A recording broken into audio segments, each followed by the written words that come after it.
Assalamualaikum warahmatullahi wabarakatuh. Innal hamdalillah nahmaduhu wa nasta'inuhu wa nastaghfiruh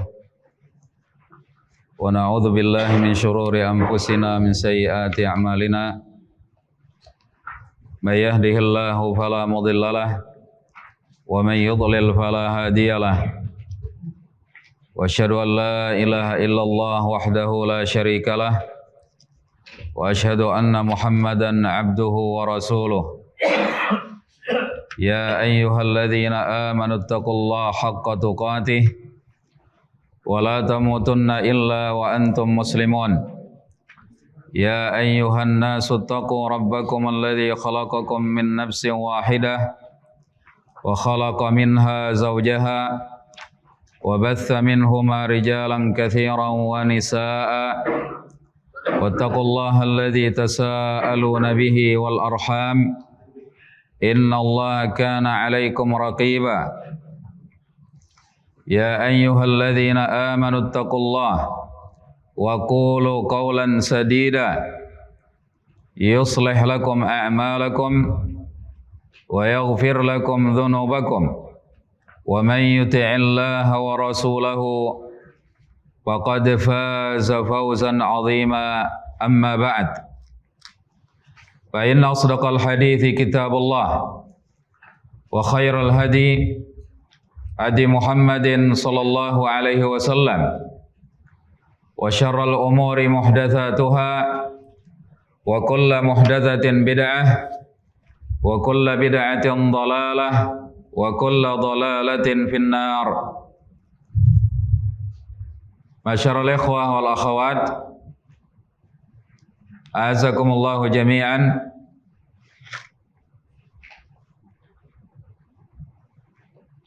Insyaallah pada pagi yang berbahagia ini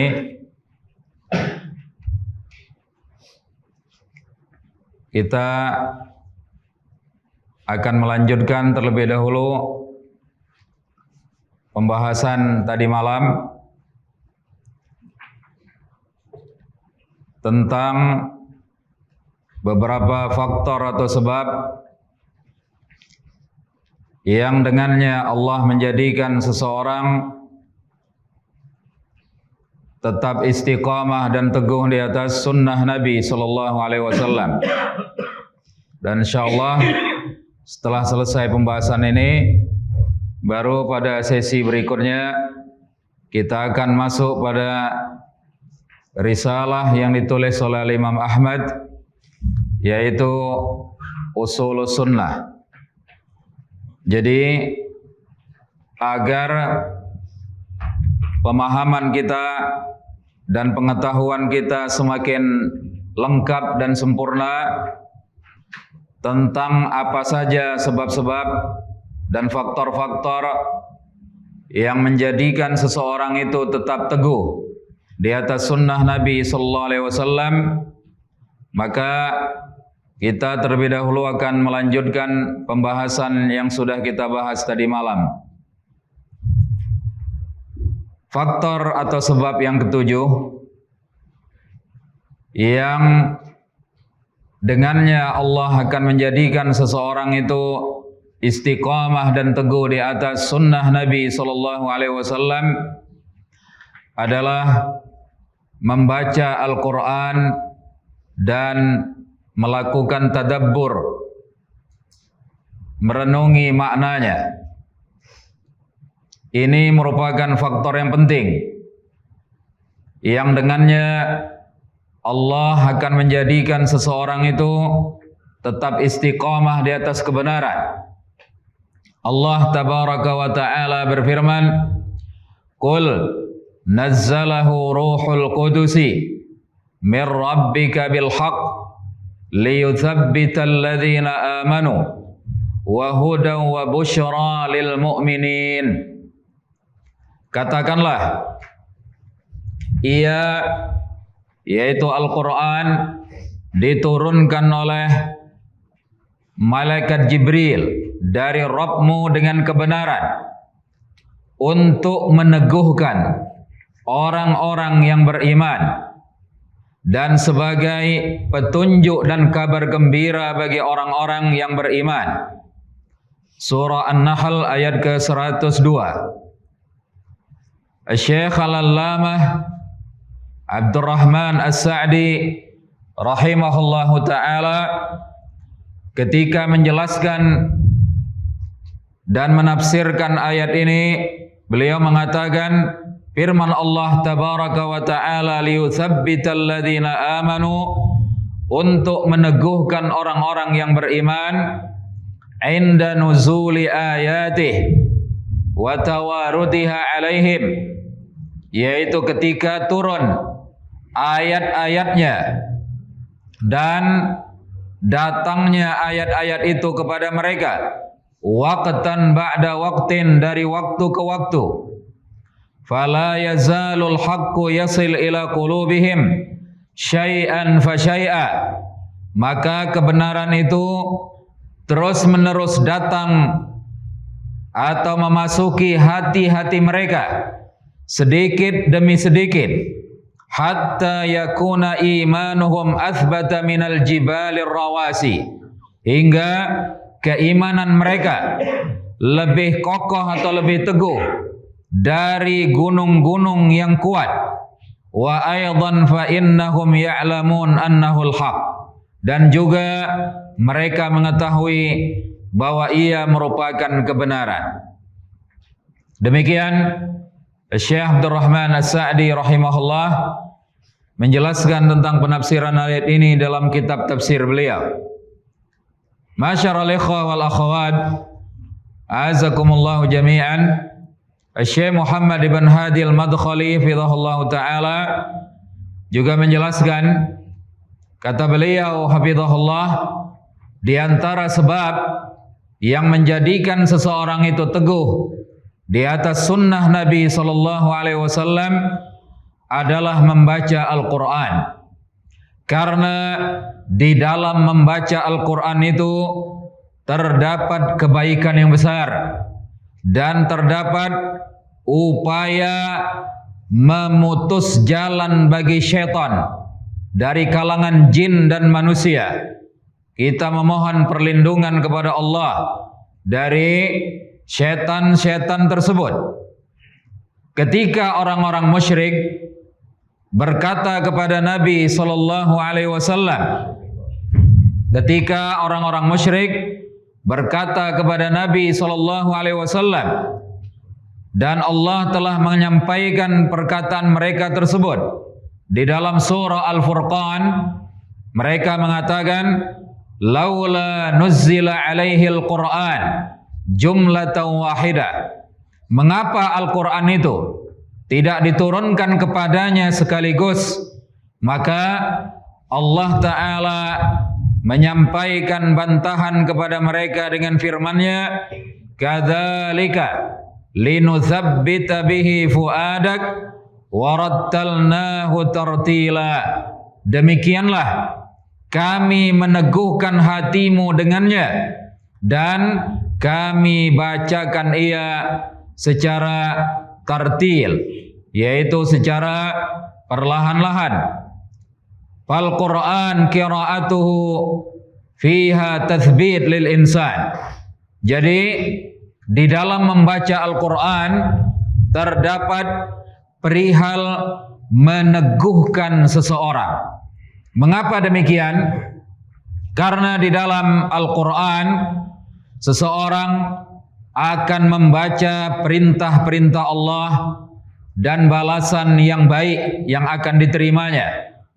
Di dalam Al-Quran seseorang akan menemukan larangan-larangan dan akibat-akibat buruk dari melakukan larangan-larangan itu. Kemudian di dalam Al-Quran seseorang yang membacanya akan menemukan cerita-cerita dan berita-berita tentang orang-orang soleh yang telah lalu dan apa yang mereka dapatkan di sisi Allah Jalla wa'ala.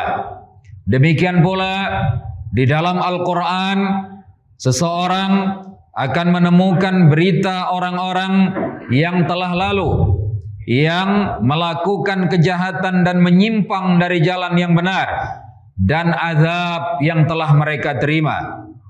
Maka apabila seseorang membaca hal-hal tersebut dan ia takut dari perkara yang dilarang dan berupaya melakukan sebab-sebab untuk menghindari hal tersebut, kemudian ia melakukan perkara-perkara yang diperintahkan, maka ketika itulah Allah tabaraka wa ta'ala akan menganugerahkan kepadanya as-sabat, menganugerahkan kepadanya al-istiqamah, istiqamah di atas kebenaran, di atas sunnah Nabi sallallahu alaihi wasallam.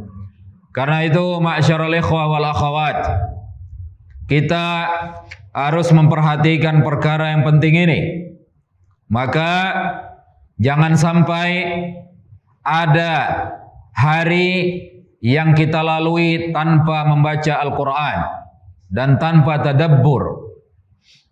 Karena apabila seseorang melewati hari-harinya tanpa membaca Al-Quran dan merenungi maknanya, maka telah terluput darinya kebaikan yang banyak, dan ia dalam kondisi bahaya. Oleh karena itu, disebutkan di dalam sunnah Nabi, atau disebutkan di dalam hadis, bahwa paling cepat seseorang bisa mengkhatam Al-Quran, dibolehkan untuk mengkhatam Al-Quran dalam masa 3 hari. Dan para ulama menyebutkan paling lambat dan paling lama di dalam masa 30 hari. Maka hendaklah seseorang bersemangat, antusias, dan menyiapkan waktu yang cukup di dalam setiap hari dari hari-hari yang dilaluinya untuk membaca Al-Quran, sehingga dalam masa 30 hari ia bisa mengkhatamkan, menyelesaikan 30 juz dari Al-Quran. Kemudian ia ulangi dari juz yang pertama dan seterusnya. Ini merupakan faktor yang penting, wahai ikhwah dan akhwat, di dalam menjadikan seseorang itu tetap teguh di atas sunnah Nabi sallallahu alaihi wasallam, di atas al-haq, di atas al-manhajus salafi. Dan janganlah kita termasuk orang-orang yang dikatakan oleh sebagian para ulama salaf, la ya'rifuna Allah illa fi Ramadan. Mereka tidak mengenal Allah kecuali di bulan Ramadan. Ya, bi'sal qaum, ini adalah sejelek-jelek kaum, di mana mereka hanya sholat berjamaah di bulan Ramadan, membaca Al-Quran di bulan Ramadan, dan melakukan amal-amal soleh di bulan Ramadan. Begitu bulan Ramadan berlalu, selesai ibadah-ibadah ini. Na'udzubillahi min dzalik. Kita berlindung kepada Allah dari kondisi yang demikian itu. Karena itu, hendaklah kita memberikan perhatian yang besar terhadap Al-Quran ini dengan senantiasa membacanya, merenungi maknanya, agar semakin kokoh keimanan yang ada di dalam diri kita, dan kita semakin teguh di atas sunnah Nabi sallallahu alaihi wasallam.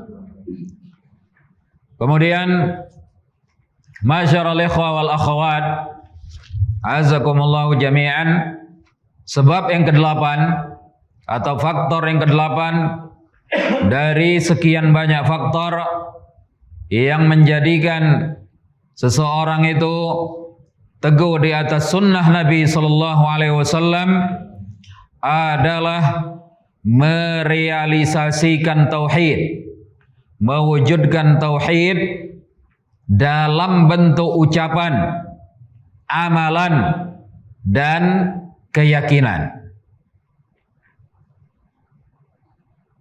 Jadi ini merupakan salah satu faktor yang menjadikan seseorang itu teguh di atas sunnah Nabi sallallahu alaihi wasallam. Sebab keimanan itu menurut Ahlus Sunnah wal Jamaah adalah ucapan lisan, kemudian keyakinan hati, dan pengamalan dengan anggota tubuh.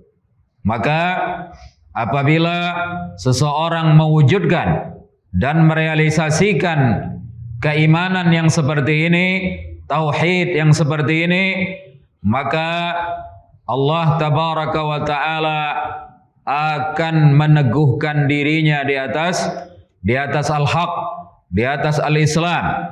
Allah tabaraka wa ta'ala berfirman, "Yuthabbitullahu alladhina amanu bil qawli tsabiti fil hayatid dunya wa fil akhirah." Allah akan meneguhkan orang-orang yang beriman dengan al-qawli tsabit. Al-qawlu tsabit adalah kalimat la ilaha illallah, yaitu mewujudkan kalimat la ilaha illallah di dalam bentuk ucapan, amalan, dan keyakinan di dalam kehidupan dunia dan di akhirat. Surah Ibrahim ayat ke-27. Syekh Abdul Rahman As-Sa'di rahimahullahu ta'ala menjelaskan tentang penafsiran ayat ini. Kata beliau rahimahullah, yukhbiru ta'ala annahu yuthabbitu ibadahul mu'minin, ay alladzina qamu bima alaihim min imanil qalbi at-tam alladhi yastalzimu a'malal jawarih wa yuthmiruha.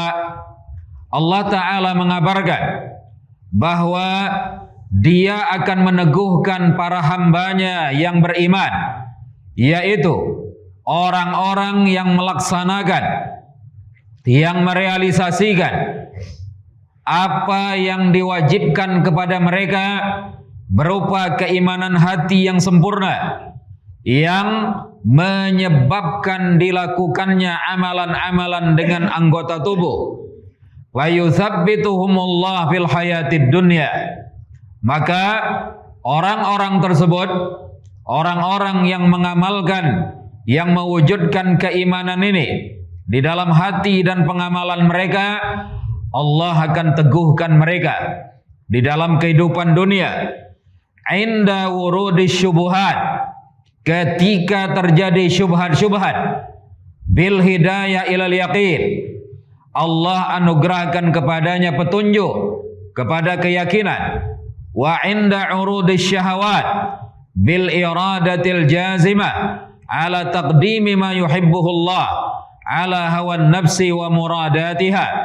Dan ketika ia dihadapkan dengan syahwat-syahwat, maka Allah anugerahkan kepadanya tekad atau keyakinan yang kuat, keinginan yang kuat untuk mendahulukan apa yang Allah cintai daripada keinginan hawa nafsunya.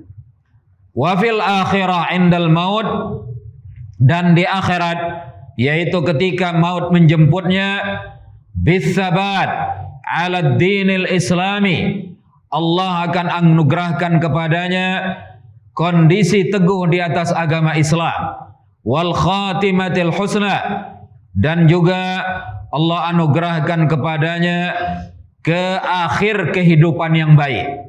Wa fil qabr inda su'alil malakain lil jawabi sahih, dan ketika ia di dalam kuburnya di alam barzakh, tatkala dua malaikat mengajukan pertanyaan kepadanya, Allah anugerahkan kepadanya kemampuan memberikan jawaban yang benar. Idza qila lil mayyit, apabila ditanyakan kepada orang yang sudah meninggal dunia di kuburnya, mar rabbuk wa ma dinuk wa man nabiyyuk, siapa Rabbmu, apa agamamu, dan siapa nabimu, hadahum lil jawabi sahih, maka Allah akan memberikan hidayah, petunjuk kepada mereka untuk memberikan jawaban yang benar. Bi ayyaqulal mu'min, di mana seorang mukmin akan menjawab, Allahu Rabbi wal Islamu dini wa Muhammadun Nabi. Allah adalah Rabbku, Islam adalah agamaku, dan Muhammad adalah nabiku. Demikian penjelasan Syekh Abdul Rahman As-Sa'di rahimahullahu taala. Jadi ini keutamaan yang diberikan oleh Allah tabaraka wa taala kepada orang-orang yang merealisasikan tauhid di dalam bentuk ucapan, pengamalan, dan keyakinan. Di antara keutamaan tersebut, Allah jadikan ia teguh di atas agama ini hingga maut menjemputnya. Dan ketika ia berada di alam kubur, Allah mudahkan baginya untuk menjawab pertanyaan malaikat. Dan inilah yang disebut dengan fitnatul qabr, fitnah kubur. Jadi fitnah yang dimaksud dengan fitnah kubur adalah su'alul malakain, pertanyaan dua malaikat tentang siapa Rabbmu, apa agamamu, dan siapa nabimu. Itulah yang disebut dengan fitnatul qabr. Maka seseorang yang merealisasikan tauhid di dalam kehidupan dunia ini, Allah beri kemampuan kepadanya untuk memberikan jawaban yang benar. Masyarul ikhwah wal akhwat, azakumullahu jami'an. Kemudian sebab yang ke-9 atau faktor yang ke-9 dari sebab-sebab yang dengannya seseorang akan mendapatkan nikmat as-sabat, nikmat istiqamah di atas sunnah Nabi sallallahu alaihi wasallam adalah al-mudawamah 'ala ta'at. Terus menerus melakukan ketaatan kepada Allah. Ya, terus menerus melakukan ketaatan kepada Allah tabaraka wa taala, atau melakukan apa yang diperintahkan dan meninggalkan apa yang dilarang. Ini juga merupakan salah satu faktor yang menyebabkan seseorang itu diberi atau dianugerahi sifat istiqamah di atas kebenaran, di atas sunnah Nabi sallallahu alaihi wasallam. Oleh karena itu di dalam sebuah hadis Nabi sallallahu alaihi wasallam telah memerintahkan seseorang, yaitu umat beliau, untuk bersegera melakukan amal-amal soleh, ya, sebelum terjadinya berbagai macam fitnah. Karena apabila fitnah telah terjadi, maka sangat banyak faktor yang menghalangi seseorang untuk beramal. Oleh karenanya seseorang dianjurkan untuk memperbanyak amal soleh di saat banyaknya berbagai macam fitnah, baik itu fitnah syubhat maupun fitnah asyahawat. Nabi SAW bersabda, badiru bil a'mali fitana, bersegeralah kalian melakukan amalan-amalan soleh sebelum terjadinya berbagai macam fitnah.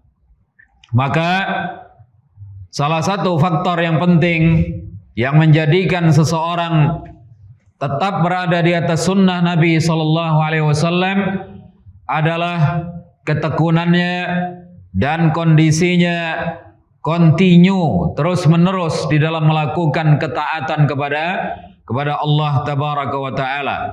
Allah tabaraka wa taala berfirman, walau annahum fa'alu ma yu'adzuna bih lakana khairan lahum wa ashadda tathbita wa idzal la'atainahum min ladunna ajran 'azima wa lahadainahum siratan mustaqima. Apabila mereka melakukan apa yang dinasihatkan kepada mereka, tentulah hal itu merupakan perkara yang baik bagi mereka dan lebih meneguhkan mereka. Dan tentulah kami akan memberikan dari sisi kami kepada mereka pahala yang besar, dan kami akan menunjuki mereka kepada jalan yang lurus. Surah An-Nisa ayat 66 sampai dengan ayat ke-67. Syekh Abdurrahman As-Sa'di rahimahullahu ta'ala menjelaskan secara panjang lebar tentang penafsiran ayat ini, dan di sini kami akan menyebutkan faedah yang berkaitan dengan dianugerahinya sifat istiqamah dan teguh di atas agama ini, di mana Syekh As-Sa'di rahimahullah menyebutkan apa salah satu dari apa yang diperoleh oleh orang yang melakukan apa yang diperintahkan oleh Allah tabaraka wa ta'ala, yaitu melakukan ketaatan, amal-amal soleh. Kata beliau, husulut tathbit wassabat waziyadati, yaitu tercapainya peneguhan, diperolehnya as-sabat, keteguhan di dalam agama ini, dan bertambahnya hal itu. Jadi ini faedah yang besar yang diberikan oleh Allah kepada orang yang terus menerus melakukan ketaatan. Allah teguhkan ia di atas agama ini. Fa innallaha yuzabbitul ladzina amanu, karena sesungguhnya Allah itu meneguhkan orang-orang yang beriman, bisababi ma qamu bihi minal iman, disebabkan karena mereka melaksanakan keimanan yang ada pada diri mereka, alladzi huwal qiyam bima wu'idhu bih, yaitu melaksanakan apa yang dinasihatkan kepada mereka. Fa yutsabbituhum fil hayatid dunya, maka Allah akan meneguhkan mereka di dalam kehidupan dunia, inda wurudil fitan, ketika terjadi berbagai macam fitnah, fil awamir wan nawahi wal masaib, berkaitan dengan perintah-perintah, larangan-larangan dan musibah-musibah. Wa yahsul lahum tsabat, maka mereka akan mendapatkan keteguhan. Yuwaffaqun li fi'lil awamir, mereka diberi taufik oleh Allah untuk melakukan perintah-perintah. Wa tarkiz zawajir, meninggalkan larangan-larangan. Allati taqtadi an-nafsu fi'laha, yang jiwa itu berkeinginan melakukan perkara yang dilarang itu. Wa inda hululil masaib allati yakrahuhal 'abad, dan ketika terjadi musibah-musibah yang tidak disukai seorang hamba, wa yuwaffaq litathbit bitaufiq lis-sabr, maka Allah akan memberikan taufik kepadanya, kepada orang yang ditimpa musibah akan diberi keteguhan dengan dianugerahi as-sabr, kesabaran, aulir ridha, atau sifat ridha terhadap musibah. Ini lebih tinggi dari sabar.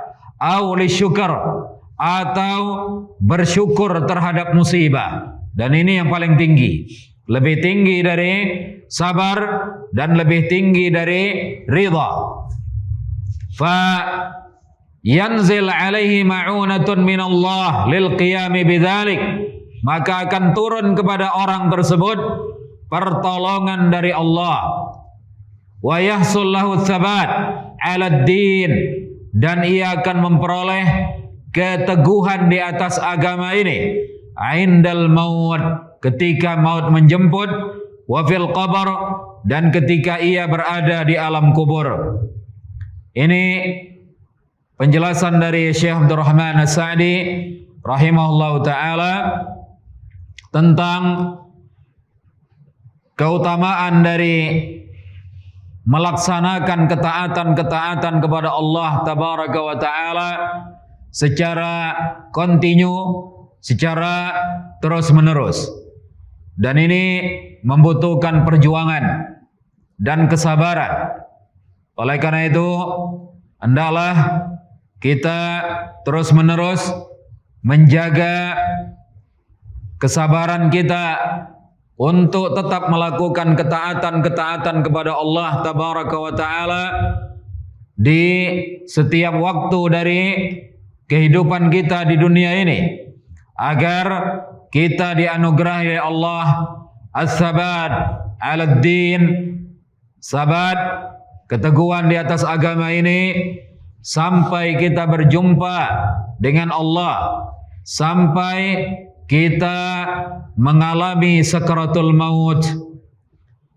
Kemudian masyarul ikhwah wal akhwat, azakumullahu jami'an, sebab yang ke-10 atau faktor yang ke-10 dari faktor-faktor atau sebab-sebab yang dengannya Allah menjadikan seseorang teguh di atas sunnah adalah membaca kisah-kisah orang-orang soleh dan memperhatikan kisah-kisah tersebut, kisah-kisah para nabi, kisah-kisah para sahabat, para salafus saleh.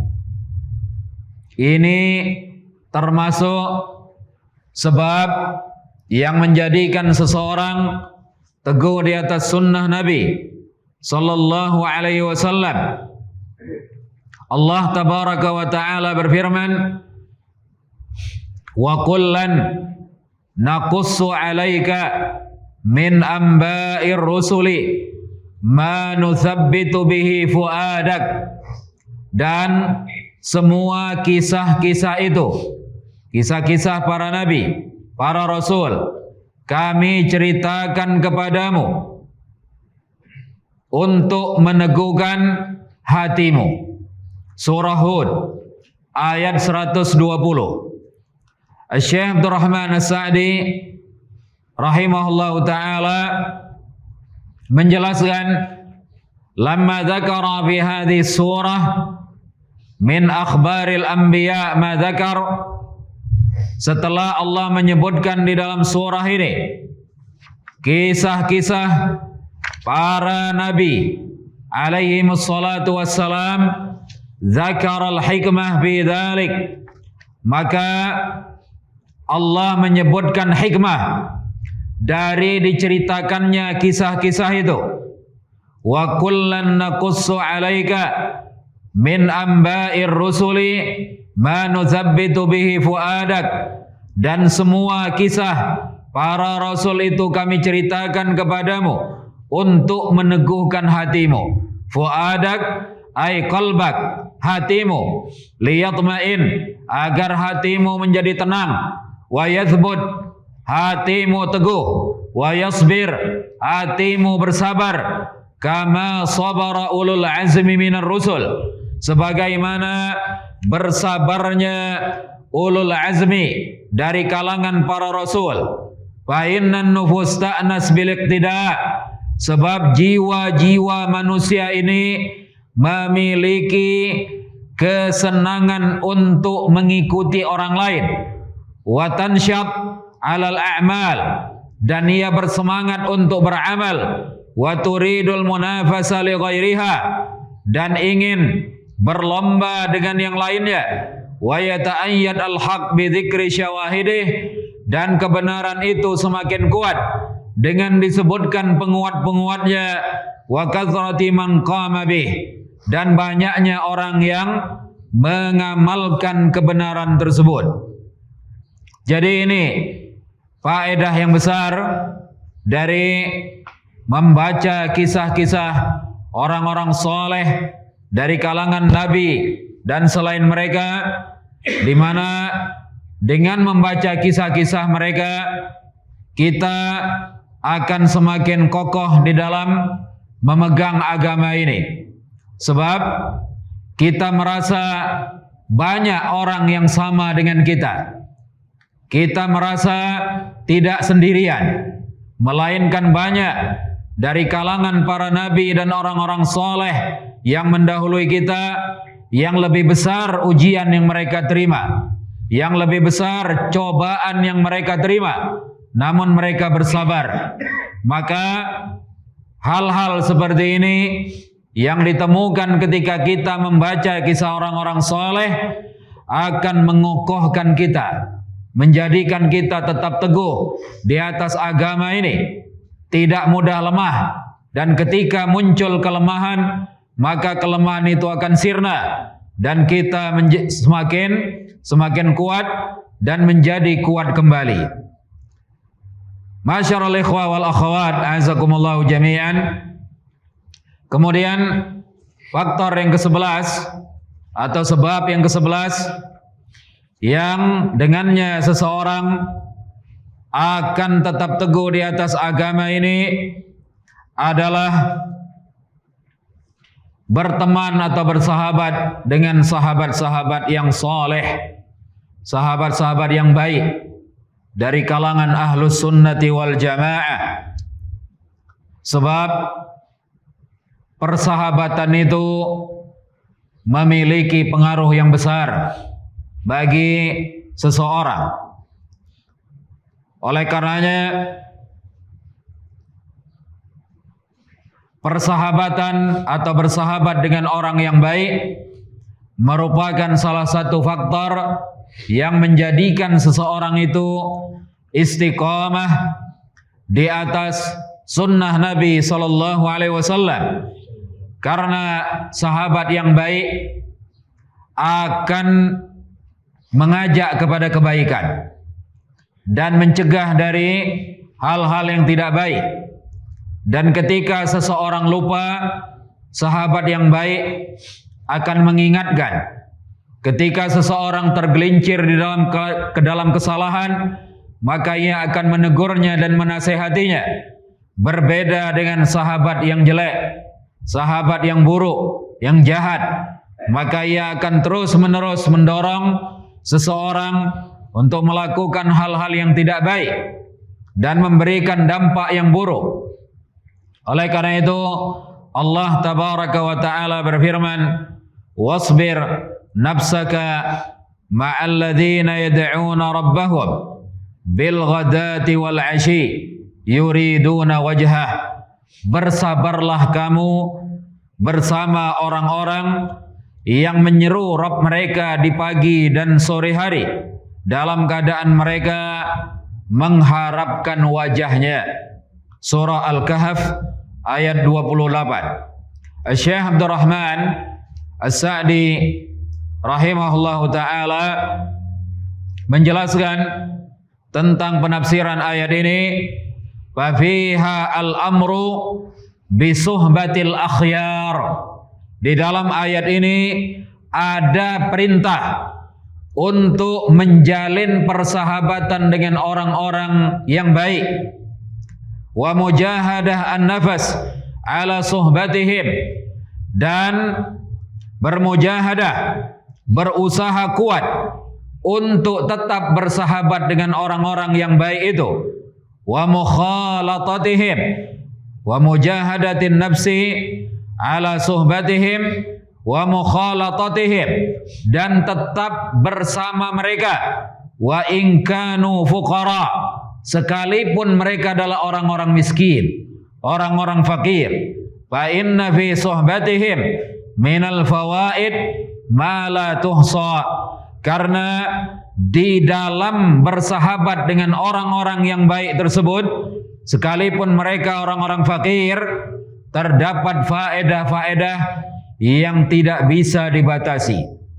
Demikian penjelasan Syekh Abdurrahman As-Sa'di rahimahullahu ta'ala. Oleh karena itu, Nabi kita sallallahu alaihi wasallam telah bersabda di dalam sebuah hadis, ar-rajul ala dini khalilih.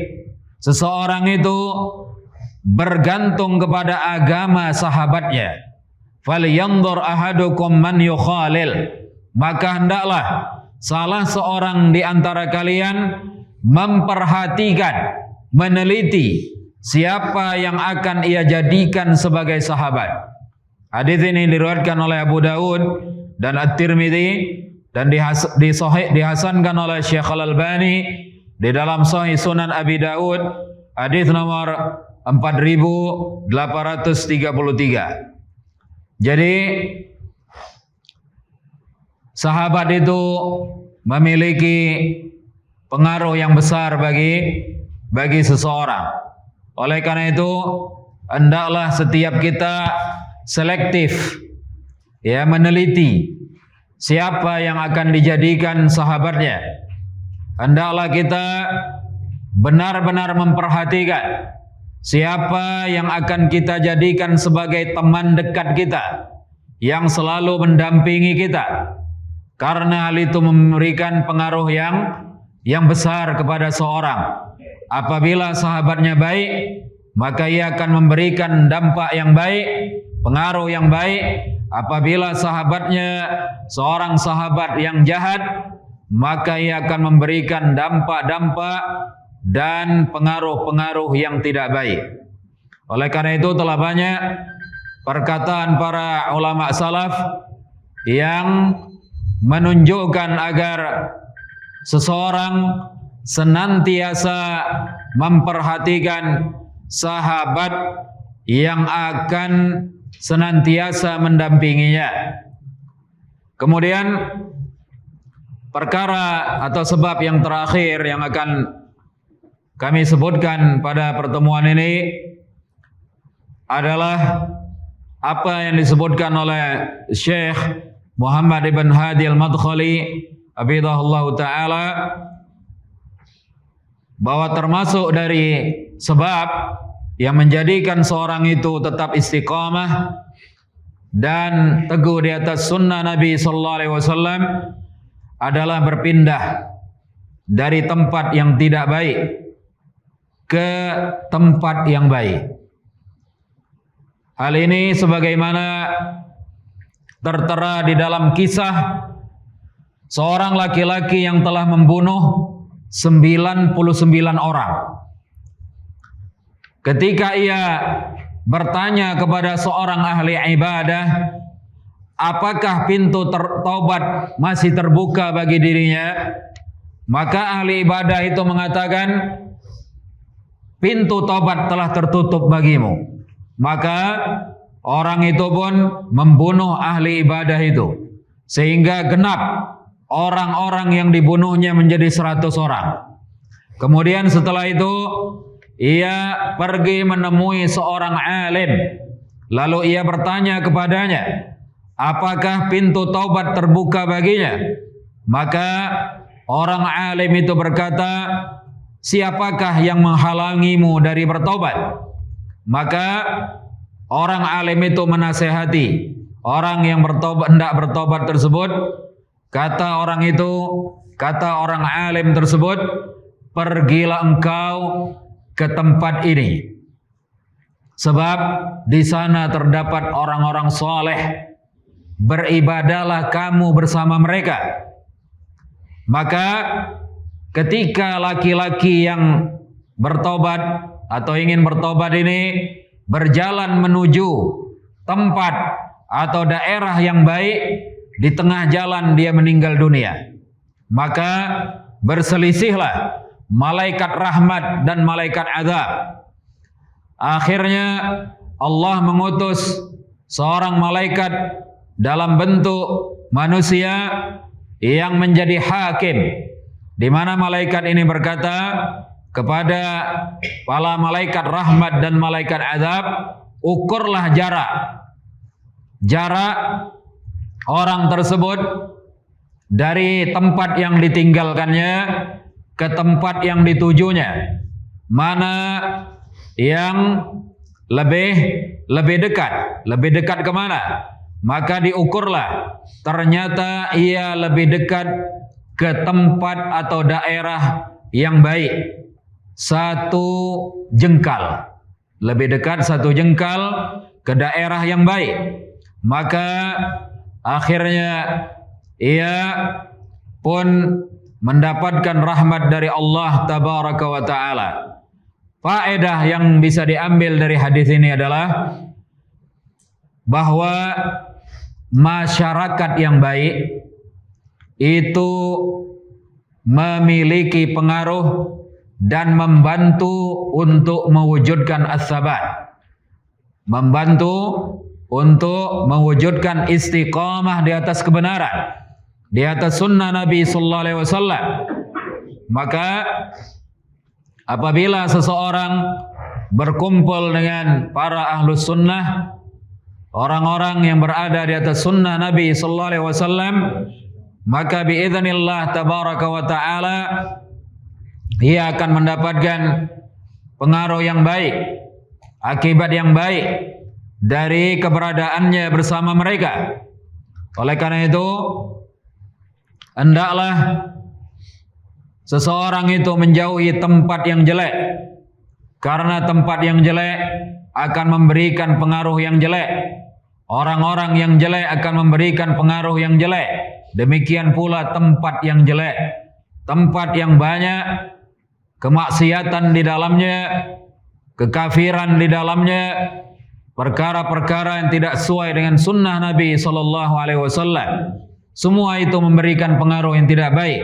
Oleh karena itu dianjurkan seseorang untuk mencari tempat yang baik, yang di sana ia beribadah kepada Allah bersama orang-orang yang baik, karena hal itu akan menyebabkan ia bisa istiqamah dan teguh di atas agama ini.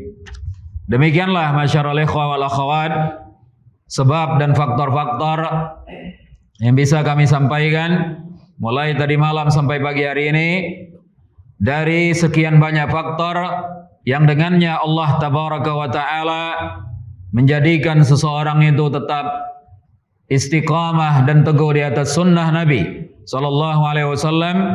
Akhirnya kita mohon kepada Allah tabaraka wa ta'ala, semoga Dia memberikan taufiknya kepada kita untuk dapat dengan mudah melakukan faktor-faktor ini, sebab-sebab ini, sehingga kita dianugerahi sifat as-sabat, sifat teguh dan istiqamah di atas agama ini, hingga kita berjumpa dengan Allah tabaraka wa ta'ala. Innahu waliyyu dzalik wal qadiru alaih. Wa sallallahu ala nabiyyina Muhammad wa ala alihi wa sahbihi wa sallam. Assalamualaikum warahmatullahi wabarakatuh. Jazakumullah khairan.